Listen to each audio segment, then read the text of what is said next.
Assalamu alaikum кадырлуу көрөрмандар, амансыздарбы? Бизде да арзан телефон Vivo памяты 32 оперативкасы 2 гига мындай абалда. Экранда трешиналар бар, бирок мешайт этпейт да. Экран жакшы иштейт, дисплей жакшы. Бетин алмаштырып алсаңар болот.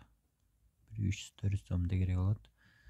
Аркасында бир камера, бир вспышка, передний камера. Үйгө алып койсоңуздар болот. YouTube эмелерин баарын кармайт. WhatsApp, TikTok, Instagram бүт кармайт. Кадимки бул жакта эмеси, кадимки Samsung зарядка сайылат. Ушундай абалда. Жаккан болсо чалыңыздар, Бишкек шаарында, башка жактарга доставка жок. Чалыңыздар 701 10 14 80, 701 10 14 80. Чалыңыздар, жазыңыздар, кадырлуу көрөрмандар.